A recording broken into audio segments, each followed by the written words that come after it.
Om Shanti 20 April 2024 प्रातः मुरली बाबा कहते मीठे बच्चे तुमको जोग बल द्वारा एही लवणाक्त जलपथ को अर्थात नरक दुनिया को अतिक्रम करी घर को जीवाकु हेबो। सेथिपाई जेउ स्थान को जीवाकु अछि ताकू मने पकाओ। एही खुशी रे रुह जे आमे वर्तमान फकीर रु अमीर अर्थात दरिद्र रु धनवान हेउछु। तुमको जोग बल द्वारा एही लवणाक्त जलपथ को अर्थात नरक दुनिया को अतिक्रम करी घर को जीवाकु हेबो। सेथिपाई जेउ स्थान को जीवाकु अछि ताकू मने पकाओ। एही खुशी रे रुह जे आमे वर्तमान फकीर रु अमीर अर्थात दरिद्र रु धनवान हेउछु। प्रश्न दैवी गुणर विषय उपरे जो संतान मानकर ध्यान रहिछि सेमानकर लक्षण कौन होइथिबो। दैवी गुणर विषय उपरे जो संतान मानकर ध्यान रहिछि सेमानकर लक्षण कौन होइथिबो। उत्तर सेमानक बुद्धि रे थिबो जेपरि कर्म आमे करिबु आमको देखि अन्य माने करिवे। सेमाने केबे काहाको हैरान करिवे नाही। सेमानक मुखरु केबे ओलटा सीधा कथा बाहरिब नाही। मन वचन कर्म रे काहाको दुख देबे नाही। जदि बाबांक भली समस्तंकु सुख देबार लक्ष्य रहिछि तेबे कुहाजिब दैवी गुणर विषय उपरे ध्यान अछि। ओम शांति। मीठा मीठा आत्मिक संतान मानकु आत्मिक बाबा बुझाउछंती याद्र यात्रा भी सिखाउछंती। याद्र यात्रार अर्थ मध्य पिला माने बुझिछंती। भक्ति मार्ग रे भी समस्त देवता मानकु एवं शिव बाबांकु याद करिथांती किंतु एकथा जणा नथिला जे याद द्वारा ही विकर्म विनाश हेबो। पिला माने जानिछंती जे बाबा हेउछंती पतित पावन से ही पवित्र हेबार उपाय बताउछंती। आत्मा को ही पवित्र हेबाकु पड़िबो कारण आत्मा ही पतित होइथाय। पिला माने जानिछंती बाबा भारत को ही आसी याद्र यात्रा सिखाउछंती। एहा अन्य केउठी सिखाई परिबे नाही। शारीरिक यात्रा तो पिला माने बहुत करिछंती। एही यात्रा केवल एक बाबा ही सिखाई परिबे। तुम मानको बाबा एबे बुझाउछंती जे माया जुगु ही समस्तंकर बुद्धि रे अज्ञानर ताला लागि जाइछि। एबे बाबांक द्वारा तुमको जना पड़िला जे आमे केते बुद्धिवान धनवान एवं पवित्र थिलु। आमे सारा विश्वर मालिक थिलु एबे पुनर्बार विश्वर मालिक हेउछु। बाबा केते श्रेष्ठ अविनाशी बादशाही देउछंती। लौकिक पिता अधिकरु अधिक लक्षे किंबा कोटिए टंकार संपत्ति देबे। एठाकु तो मिठा बेहद्र बाबा बेहद्र बादशाही देबाकु आसिछंती। सेथिपाई तुमे एठाकु पढ़िबा पाई आसिछ काहा पाखकु बेहद बाबांक पाखकु। बाबा शब्द मम्मा ठारु मध्य मधुर। भले मम्मा पालना करिथांती किंतु बाबा तो बाबा ही अटंती जहांक ठारु अविनाशी संपत्ति मिली थाए। तुमे सदा सुखी एवं सदा सुहागिनी हेउछ। बाबा आमको पुनर्बार केउ भली बनाउछंती एहा किछि नुआ कथा नुहे। गायन मध्य रहिछि सकाळे अमीर अर्थात धनवान थिला राति रे फकीर अर्थात गरीब होई गला। तुमे मध्य सकाळु अर्थात सत्य जुगरे अमीर एवं बेहद राति रे अर्थात द्वापर कली जुगरे फकीर होई जाउछ। बाबा प्रत्येह मने पकाई देउछंती पिला माने काली तुमे विश्वर मालिक अमीर थिल आजी तुमे फकीर होई जाइछ। एबे पुणी सकाळ अर्थात सत्य जुग आसुथिबारु तुमे अमीर हेबाकु जाउछ। केते सहज कथा। तुमे अमीर हेउथिबारु तुमको बहुत खुशी हेबा दरकार। ब्राह्मण मानकर दिन एवं ब्राह्मण मानक राति। एबे दिन रे तुमे अमीर हेउछ एवं एहा हेबा मध्य निश्चित किंतु पुरुषार्थर क्रम अनुसारे बाबा कहउछंती एहा लवणाक्त जलपथ अर्थात कलिजुग नरक दुनिया अटे जहाको तुमे जोग बल द्वारा अतिक्रम करुछ। ଯେଉଁ ସ୍ଥାନକୁ ଯିବାର ଅଛି ସେହି ସ୍ଥାନର ସ୍ମୃତି ରହିବା ଉଚିତ। ଆମକୁ ଏବେ ଘରକୁ ଯିବାକୁ ହେବ। ବାବା ନିଜେ ଆସିଛନ୍ତି ଆମମାନଙ୍କୁ ସାଥିରେ ନେଇଯିବା ପାଇଁ। ବହୁତ ସ୍ନେହର ସହିତ ବୁଝାଉଛନ୍ତି। ମଧୁର ସନ୍ତାନମାନେ, ତୁମେ ହିଁ ପବିତ୍ର ଥିଲ। 84 ଜନ୍ମ ନେଇ ନେଇ ପତିତ ହୋଇଯାଇଛ। ତୁମକୁ ପୁଣି ପବିତ୍ର ହେବାକୁ ପଡ଼ିବ। ପବିତ୍ର ହେବା ପାଇଁ ଅନ୍ୟ କୌଣସି ଉପାୟ ନାହିଁ। ତୁମେ ଜାଣିଛ ପତିତ ପାବନ ଆସିଛନ୍ତି ଏବଂ ତୁମେ ତାଙ୍କର ଶ୍ରୀମତକୁ ପାଳନ କରି ପବିତ୍ର ହେଉଛ। ତୁମ ସନ୍ତାନମାନଙ୍କୁ ବହୁତ ଖୁସି ହେବା ଉଚିତ ଯେ ଆମେ ଏହି ଶ୍ରେଷ୍ଠ ପଦ ପାଇବୁ। ବାବା କହୁଛନ୍ତି ତୁମେ 21 ଜନ୍ମ ପାଇଁ ସଦା ସୁଖୀ ହୋଇଯିବ। ବାବା ସୁଖଧାମର, ରାବଣ ଦୁଃଖଧାମର ସମ୍ପତ୍ତି ଦେଉଛି। ତୁମେ ବର୍ତ୍ତମାନ ଜାଣୁଛ ରାବଣ ତୁମର ପୁରୁଣା ଶତ୍ରୁ, ଯିଏ ତୁମକୁ 5 ବିକାର ରୂପୀ ପିଞ୍ଜରାରେ ବନ୍ଦୀ କରିଛି। ବାବା ଆସି ମୁକ୍ତ କରୁଛନ୍ତି। ବାବାଙ୍କୁ ଯିଏ ଯେତେ ୟାଦ କରୁଛନ୍ତି ସିଏ ଅନ୍ୟମାନଙ୍କୁ ମଧ୍ୟ ସେହି ଅନୁପାତରେ ପରିଚୟ ଦେଉଛନ୍ତି। ବାବାଙ୍କୁ ଯିଏ ମନେ ପକାଉନାହାନ୍ତି ସେ ଦେହ ଅଭିମାନରେ ଅଛନ୍ତି। ସେ ନା ବାବାଙ୍କୁ ୟାଦ କରିପାରିବେ ନା କାହାକୁ ବାବାଙ୍କର ପରିଚୟ ମଧ୍ୟ ଦେଇପାରିବେ। ଆମେ ଆତ୍ମା ଭାଇ ଭାଇ ଭିନ୍ନ ଭିନ୍ନ ଅଭିନୟ କରିବା ପାଇଁ ପରମଧାମ ଘରୁ ଏଠାକୁ ଆସିଛୁ। ପୁରା ଅଭିନୟ କିପରି ଚାଲିଛି ଏହା ମଧ୍ୟ ତୁମର ବୁଦ୍ଧିରେ ରହିଛି। ଯାହାଙ୍କର ଦୃଢ଼ ନିଶ୍ଚୟ ରହିଛି ସିଏ ଆସି ଏଠାରେ ରିଫ୍ରେଶ ଅର୍ଥାତ୍ ନିଜକୁ ସତେଜ କରୁଛନ୍ତି।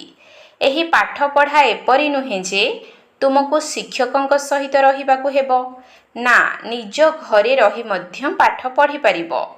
କେବଳ ଗୋଟିଏ ସପ୍ତାହ ଭଲ ଭାବରେ ବୁଝ। ପୁଣି ବ୍ରାହ୍ମଣୀମାନେ କାହାକୁ 1 ମାସରେ, କାହାକୁ 6 ମାସ କିମ୍ବା କାହାକୁ 12 ମାସରେ ଏଠାକୁ ନେଇ ଆସିଥାନ୍ତି। ବାବା କହୁଛନ୍ତି ନିଶ୍ଚୟ ହେଲା ଏବଂ ଏଠାକୁ ଚାଲି ଆସିଲ। ରାକ୍ଷୀ ମଧ୍ୟ ବାନ୍ଧିବାକୁ ହେବ ଯେ ଆମେ କେବେ ହେଲେ ବିକାରଗ୍ରସ୍ତ ହେବୁ ନାହିଁ। ଏଥିପାଇଁ ଆମେ ଶିବ ବାବାଙ୍କ ପାଖରେ ପ୍ରତିଜ୍ଞା କରୁଛୁ। ଶିବ ବାବା ହିଁ କହୁଛନ୍ତି ସନ୍ତାନମାନେ, ତୁମକୁ ନିର୍ବିକାରୀ ନିଶ୍ଚିତ ଭାବରେ ହେବାକୁ ପଡ଼ିବ। ଯଦି ବିକାରୀ ହେଲ ତେବେ କରିଥିବା ରୋଜଗାର ସବୁ ନଷ୍ଟ ହୋଇଯିବ। 100 ଗୁଣା ଦଣ୍ଡ ମିଳିବ। 63 ଜନ୍ମ ତୁମେ ବିକାରଗ୍ରସ୍ତ ହୋଇଛ। ଏବେ କହୁଛନ୍ତି ପବିତ୍ର ହୁଅ, ମୋତେ ୟାଦ କର, ତେବେ ତୁମର ପାପ ଭସ୍ମ ହୋଇଯିବ। ଆମେ ଆତ୍ମା ଭାଇ ଭାଇ ଅଟୁ। କାହାର ନାମ ରୂପରେ ଫସିଯାଅ ନାହିଁ। ଯଦି କେହି ରେଗୁଲାର ବା ନିୟମିତ ପଢ଼ୁନାହାନ୍ତି ତେବେ ତାଙ୍କୁ ତୁରନ୍ତ ମଧୁବନ ଆଣିବା ଅନୁଚିତ। ଯଦିଓ ବାବା କହୁଛନ୍ତି ଗୋଟିଏ ଦିନରେ ମଧ୍ୟ ତୀର ଲାଗିପାରିବ, କିନ୍ତୁ ବୁଦ୍ଧି ସହିତ କାମ କରିବାକୁ ହେବ। ତୁମେ ବ୍ରାହ୍ମଣ ହେଉଛ ସବୁଠାରୁ ଉତ୍ତମ। ଏହା ହେଉଛି ତୁମର ବହୁତ ଶ୍ରେଷ୍ଠ କୂଳ। ସେଠାରେ କୌଣସି ସତ୍ସଙ୍ଗ ଆଦି ହୁଏ ନାହିଁ। ସତ୍ସଙ୍ଗ ଭକ୍ତି ମାର୍ଗରେ ହୋଇଥାଏ। ତୁମେ ଜାଣିଛ ସତ୍ୟର ସଙ୍ଗ ଉଦ୍ଧାର କରେ। ସତ୍ୟର ସଙ୍ଗ ସେତେବେଳେ ମିଳିଥାଏ ଯେତେବେଳେ ସତ୍ୟ ଯୁଗର ସ୍ଥାପନା ହେବାର ସମୟ ଆସିଥାଏ। ଏହା କାହାରି ବୁଦ୍ଧିରେ ପଶୁନାହିଁ, କାହିଁକି ନା ବୁଦ୍ଧିରେ ତାଲା ଲାଗିଯାଇଛି। ଏବେ ସତ୍ୟ ଯୁଗକୁ ଯିବାକୁ ହେବ। ପୁରୁଷୋତ୍ତମ ସଙ୍ଗମ ଯୁଗରେ ସତ୍ର ସଙ୍ଗ ମିଳିଥାଏ। ସେହି ଗୁରୁମାନେ ତ ସଙ୍ଗମ ଯୁଗୀ ନୁହନ୍ତି। ବାବା ଯେତେବେଳେ ଆସିଥାନ୍ତି ସେତେବେଳେ ଆତ୍ମାମାନଙ୍କୁ ପୁଅ ପୁଅ କହି ଡାକିଥାନ୍ତି। ସେହି ଗୁରୁମାନଙ୍କୁ ତୁମେ କ'ଣ ବାବା କହିପାରିବ କି? ବୁଦ୍ଧିରେ ଏକଦମ ଗଡରେଜର ତାଲା ଲାଗିଯାଇଛି। ବାବା ଆସି ତାଲା ଖୋଲୁଛନ୍ତି। ମନୁଷ୍ୟମାନଙ୍କର ହୀରାତୁଲ୍ୟ ଜୀବନ ଗଢ଼ିବା ପାଇଁ ବାବା ଆସି ଦେଖ କେତେ ଉପାୟ ରଚନା କରୁଛନ୍ତି। ମାଗାଜିନ୍, ବହି ଆଦି ଛପାଉଛନ୍ତି। ଅନେକଙ୍କର କଲ୍ୟାଣ କଲେ ଅନେକଙ୍କର ଆଶୀର୍ବାଦ ମଧ୍ୟ ମିଳିବ। ପ୍ରଜା ଗଢ଼ିବାର ପୁରୁଷାର୍ଥ କରିବା ଉଚିତ। ନିଜକୁ ବନ୍ଧନରୁ ମୁକ୍ତ କରିବା ଦରକାର। ଶରୀର ନିର୍ବାହ ଅର୍ଥେ କାମଧନ୍ଦା ତ ନିଶ୍ଚିତ କରିବାକୁ ହେବ। ଈଶ୍ୱରୀୟ ସେବା ତ କେବଳ ସକାଳେ ଏବଂ ସନ୍ଧ୍ୟାରେ ହୋଇଥାଏ। ସେହି ସମୟରେ ସମସ୍ତଙ୍କୁ ଫୁର୍ସତ ଥାଏ। ଯାହାଙ୍କ ସହିତ ତୁମେ ଲୌକିକ କାର୍ଯ୍ୟ କରୁଛ ସେମାନଙ୍କୁ ମଧ୍ୟ ପରିଚୟ ଦେଇ ଚାଲ ଯେ ତୁମର 2 ଜଣ ପିତା ଅଛନ୍ତି। ଲୌକିକ ପିତା ସମସ୍ତଙ୍କର ଅଲଗା ଅଲଗା, କିନ୍ତୁ ପାରଲୌକିକ ପିତା ସମସ୍ତଙ୍କର। ସେ ହେଉଛନ୍ତି ସୁପ୍ରିମ ବା ପରମ। ବାବା କହୁଛନ୍ତି ମୋର ମଧ୍ୟ ପାର୍ଟ ରହିଛି। ଏବେ ତୁମେ ସନ୍ତାନମାନେ ମୋର ପରିଚୟ ଜାଣିଗଲ। ଆତ୍ମାକୁ ମଧ୍ୟ ତୁମେ ଜାଣିଗଲ। ଆତ୍ମା ନିମନ୍ତେ କୁହାଯାଏ ଭ୍ରୁକୁଟି ମଝିରେ ଚମକୁଛି ଗୋଟିଏ ଅଜବ ତାରକା। ଏହା ଅକାଳ ସିଂହାସନ ମଧ୍ୟ ଅଟେ। ଆତ୍ମାକୁ କେବେ କାଳ ଖାଇପାରେ ନାହିଁ। ଆତ୍ମା କେବଳ ମଇଳା ଏବଂ ସଫା ହୋଇଥାଏ, ଅର୍ଥାତ୍ ଶୁଦ୍ଧ ଓ ଅଶୁଦ୍ଧ ହୋଇଥାଏ। ଆତ୍ମାର ସିଂହାସନ ମଧ୍ୟ ଭ୍ରୁକୁଟି ମଝିରେ ଶୋଭା ପାଉଛି। ତିଳକର ମଧ୍ୟ ଚିହ୍ନ ଏହିଠାରେ ଦେଇଥାନ୍ତି। ବାବା କହୁଛନ୍ତି ତୁମେ ନିଜେ ନିଜକୁ ରାଜତିଳକ ଦେବାର ଯୋଗ୍ୟ କରାଅ। ଏପରି ନୁହେଁ ଯେ ମୁଁ ସମସ୍ତଙ୍କୁ ରାଜତିଳକ ଦେବି। ତୁମେ ନିଜକୁ ରାଜତିଳକ ଦିଅ। ବାବା ଜାଣିଛନ୍ତି କିଏ ବହୁତ ସେବା କରୁଛନ୍ତି। ମାଗାଜିନରେ ବା ପତ୍ରିକାରେ ମଧ୍ୟ ବହୁତ ଭଲ ଭଲ ଲେଖା ଆସୁଛି। ତା ସହିତ ଯୋଗର ମେହନତ ମଧ୍ୟ କରିବାକୁ ହେବ, ଯାହାଦ୍ୱାରା ବିକର୍ମ ବିନାଶ ହେବ। ଦିନକୁ ଦିନ ତୁମେ ଉଚ୍ଚ କୋଟିର ରାଜଯୋଗୀ ହୋଇଯିବ। ଅନୁଭବ କରିବ ଯେପରି ଆମେ ଏବେ ଶରୀର ଛାଡ଼ୁଛୁ, ଆମେ ଘରକୁ ଯାଉଛୁ। ସୂକ୍ଷ୍ମବତନ ପର୍ଯ୍ୟନ୍ତ ପିଲାମାନେ ଯାଉଛନ୍ତି।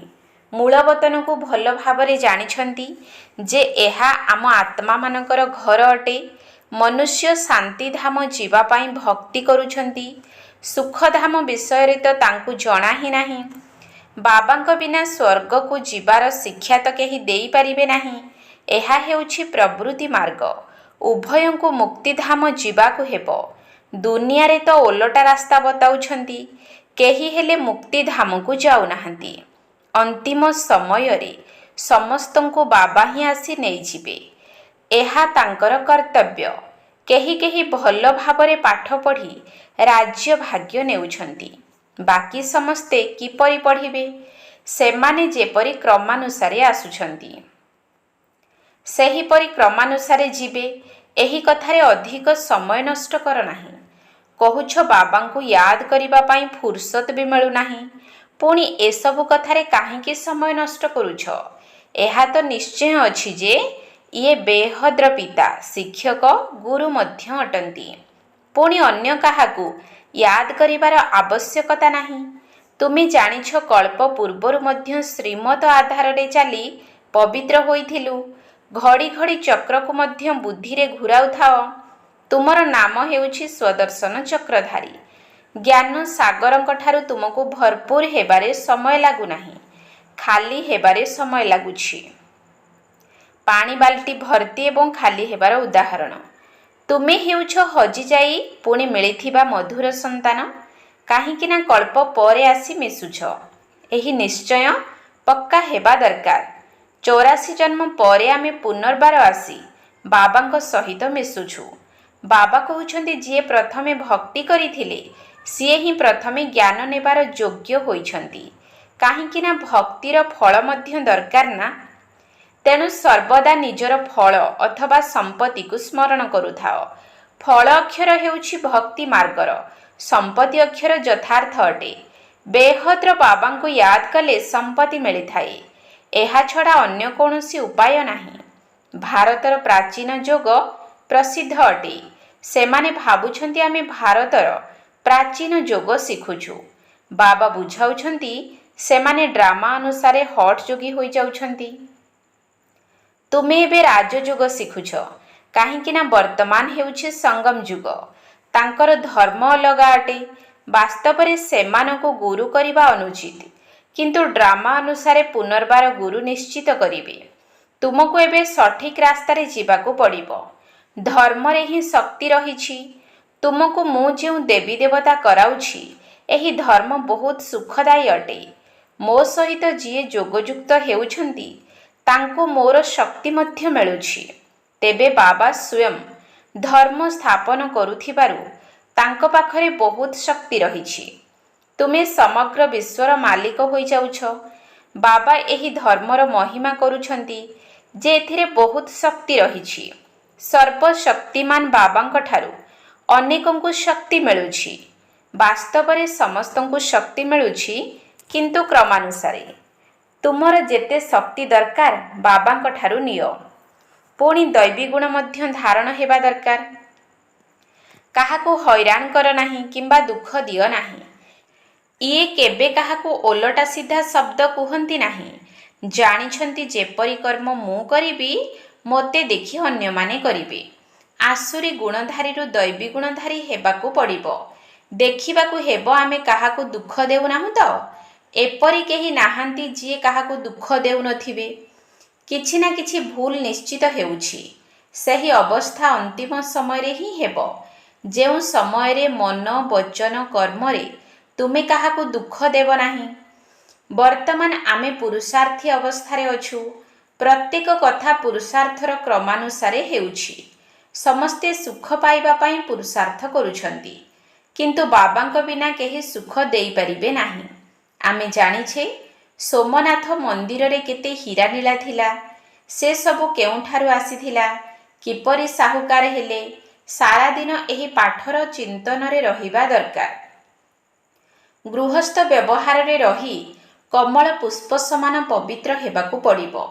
ତୁମେ ଏହିଭଳି ପୁରୁଷାର୍ଥ କରିଥିଲ, ସେଥିପାଇଁ ତ ମାଳା ତିଆରି ହୋଇଛି। କଳ୍ପ କଳ୍ପ ମାଳା ତିଆରି ହେଉଛି। ମାଳା କାହାର ସ୍ମୃତି ଚିହ୍ନ ଏକଥା ମଧ୍ୟ ତୁମେ ଜାଣିଛ।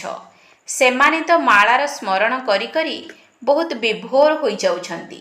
ଭକ୍ତିରେ କ'ଣ ହେଉଛି ଏବଂ ଜ୍ଞାନରେ କ'ଣ ହେଉଛି ଏକଥା ମଧ୍ୟ ତୁମେ ଜାଣିଛ। ତୁମେ କାହାକୁ ବି ବୁଝାଇ ପାରିବ। ପୁରୁଷାର୍ଥ କରି କରି ଶେଷରେ କଳ୍ପପୂର୍ବ ଭଳି ତୁମର ରେଜଲ୍ଟ ବାହାରିବ। ପ୍ରତ୍ୟେକଙ୍କୁ ନିଜର ଯାଞ୍ଚ କରିବା ଉଚିତ।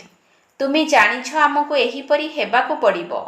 ପୁରୁଷାର୍ଥର ମାର୍ଜିନ ଅର୍ଥାତ୍ ସୁଯୋଗ ମିଳିଛି। ପୁରୁଷାର୍ଥର କ୍ରମ ଅନୁସାରେ ବାବା ମଧ୍ୟ ତୁମର ସ୍ୱାଗତ କରୁଛନ୍ତି।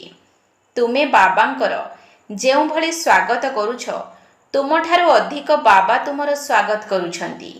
ବାବାଙ୍କର ଧନ୍ଦା ହିଁ ହେଉଛି ତୁମର ସ୍ୱାଗତ କରିବା। ସ୍ୱାଗତ ଅର୍ଥାତ୍ ସଦ୍ଗତି। ଏହା ସବୁଠାରୁ ଉଚ୍ଚ ସ୍ୱାଗତ। ତୁମ ସମସ୍ତଙ୍କର ସ୍ୱାଗତ କରିବା ପାଇଁ ବାବା ଆସିଛନ୍ତି। ଆଚ୍ଛା, ମିଠା ମିଠା ଶିକିଲଧେ ସନ୍ତାନମାନଙ୍କ ପ୍ରତି ମାତା ପିତା ବାପ୍ ଦାଦାଙ୍କର ମଧୁର ସ୍ନେହଭରା ସ୍ମୃତି ଏବଂ ସୁପ୍ରଭାତ। ଆତ୍ମିକ ପିତାଙ୍କର ଆତ୍ମିକ ସନ୍ତାନମାନଙ୍କୁ ନମସ୍ତେ।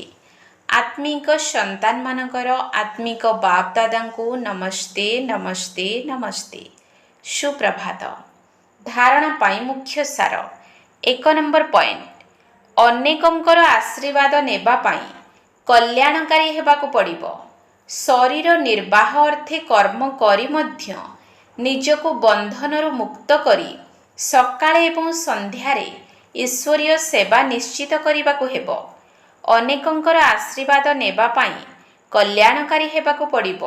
ଶରୀର ନିର୍ବାହ ଅର୍ଥେ କର୍ମ କରି ମଧ୍ୟ ନିଜକୁ ବନ୍ଧନରୁ ମୁକ୍ତ କରି ସକାଳେ ଏବଂ ସନ୍ଧ୍ୟାରେ ଈଶ୍ୱରୀୟ ସେବା ନିଶ୍ଚିତ କରିବାକୁ ହେବ। 2 ନମ୍ବର ପଏଣ୍ଟ, ଅନ୍ୟ କଥାରେ ନିଜର ସମୟ ନଷ୍ଟ ନ କରି ବାବାଙ୍କୁ ମନେ ପକାଇ ଶକ୍ତି ନେବାକୁ ହେବ। ସତ୍ୟ ପିତାଙ୍କ ସଙ୍ଗରେ ହିଁ ରହିବାକୁ ହେବ। ମନ, ବଚନ, କର୍ମରେ ସମସ୍ତଙ୍କୁ ସୁଖ ଦେବାର ହିଁ ପୁରୁଷାର୍ଥ କରିବାକୁ ପଡ଼ିବ। ଅନ୍ୟ କଥାରେ ନିଜର ସମୟ ନଷ୍ଟ ନ କରି ବାବାଙ୍କୁ ମନେ ପକାଇ ଶକ୍ତି ନେବାକୁ ହେବ। ସତ୍ୟ ପିତାଙ୍କ ସଙ୍ଗରେ ହିଁ ରହିବାକୁ ହେବ। ମନ, ବଚନ, କର୍ମରେ ସମସ୍ତଙ୍କୁ ସୁଖ ଦେବାର ହିଁ ପୁରୁଷାର୍ଥ କରିବାକୁ ପଡ଼ିବ। ବରଦାନ। ପବିତ୍ରତାର ସଂସ୍କାରକୁ ନିଜର ବ୍ୟକ୍ତିଗତ ସଂସ୍କାର କରି ଜୀବନକୁ ପବିତ୍ର କରୁଥିବା ମେହନତ ମୁକ୍ତ ଆତ୍ମା ହୁଅ। ପବିତ୍ରତାର ସଂସ୍କାରକୁ ନିଜର ବ୍ୟକ୍ତିଗତ ସଂସ୍କାର କରି ଜୀବନକୁ ପବିତ୍ର କରୁଥିବା ମେହନତ ମୁକ୍ତ ଆତ୍ମା ହୁଅ।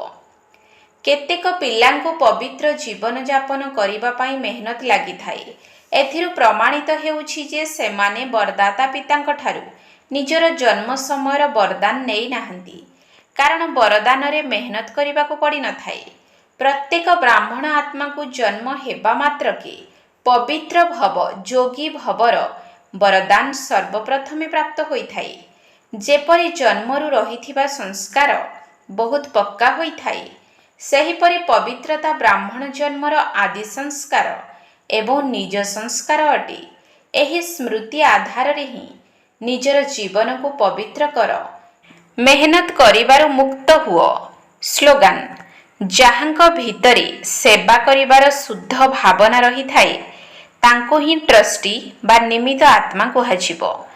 ଯାହାଙ୍କ ଭିତରେ ସେବା କରିବାର ଶୁଦ୍ଧ ଭାବନା ରହିଥାଏ ତାଙ୍କୁ ହିଁ ଟ୍ରଷ୍ଟି ବା ନିମିତ୍ତ ଆତ୍ମା କୁହାଯିବ। ଓମ୍ ଶାନ୍ତି। ତୁମରି ଦାନର ସୀମା ନାହିଁ ବାବା, ତୁମେ ତ କରୁଣାମୟ, ତୁମେ ତ କରୁଣାମୟ। କେତେ ଜ୍ଞାନ ମୋତି ଦେଇଛ ଭରି ହେ, କେତେ ଜ୍ଞାନ ମୋତି ଦେଇଛ ଭରି ହେ, ଅପାର ତୁମରି ସ୍ନେହ ବାବା, ଅପାର ତୁମରି ସ୍ନେହ। ଆତ୍ମାରେ ଭରିଛ ଫୁଲର ମହକ, ସୁବାସିତ ସତ ଜ୍ଞାନ।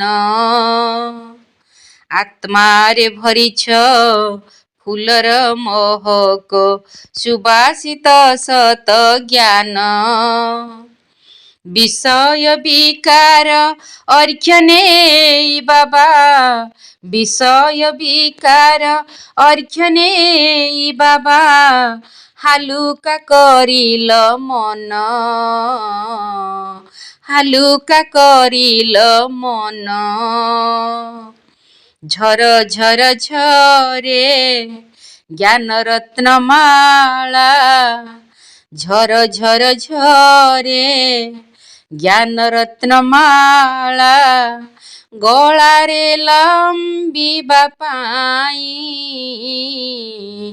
ଗଳାରେ ଲମ୍ବିବା ପାଇଁ। କି ସୁନ୍ଦର ବାବା ଜ୍ଞାନର ମାଣିକ୍ୟ, କି ସୁନ୍ଦର ବାବା ଜ୍ଞାନର ମାଣିକ୍ୟ।